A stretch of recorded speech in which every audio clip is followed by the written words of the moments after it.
Hey guys, welcome to this episode of the Hourglass Show. And today we are going to talk about the Mumbai Indians.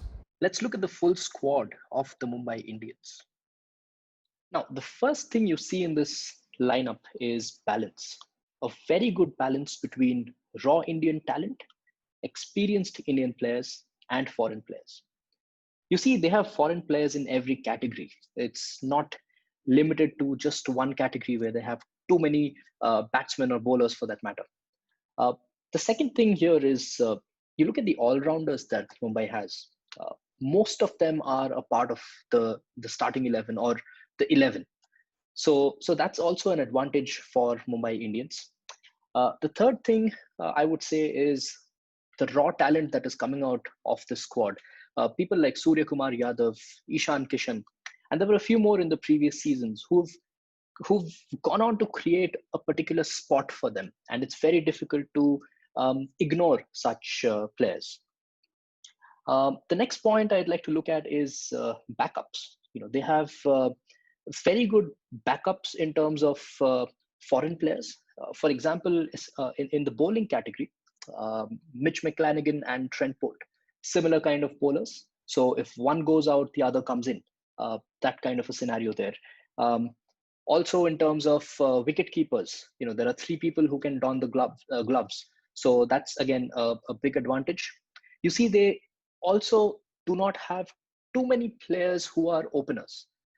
That's one thing that we've observed with a lot of the IPL teams, that they have too many opening batsmen. But here, I think it's well spread out. And uh, I think, yes, there will be a fight between Chris Lynn, Quinton de Kock, Rohit Sharma. But again, not to an extent that they will have to compromise anywhere.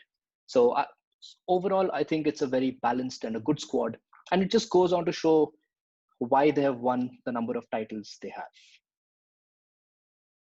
Now it's time to look at the hourglass starting 11. Well, so in our very humble opinion, we think that this could be a possible starting 11 for Mumbai Indians. And we've got a rationale for every position. I think the top two, let's not argue there. Rohit Sharma, arguably one of the best opening batsmen in limited overs. Quinton de Kock has had a couple of good IPL seasons. Surya Kumar Yadav and Ishan Kishan at 3 and 4. As I said, the raw Indian talent of Mumbai Indians has really created this name for itself. And that's why you have Surya Kumar Yadav and Ishan Kishan playing as a proper batsman. Ishan Kishan is actually a wicket keeper, but Quinton de Kock would probably don the gloves here, and Ishan Kishan will play as a proper batsman. Then you have a very solid middle order in Hardik Pandya, Karan Pollard, and Krunal Pandya. These are three guys who can really take the game away. And obviously, a leggy in your team in T20s is always it always gives you an edge. So Rahul Chahar, again, a raw Indian talent who's created that spot for himself. Um, then you have the three seamers. James Pattinson, obviously, he comes in for Lasith Malinga. So, we thought, obviously, Trent Bolt and Mitch McClanagan does not make a very uh, practical sense to play two of them together.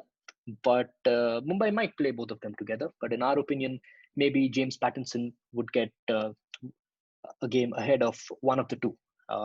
At number 10, you have Mitch McClanagan or Trent Bolt. But let's go with McClanagan for his experience. And obviously, Jasprit Bumrah. You cannot have a Mumbai Indians squad without Bumrah. So there goes our 11.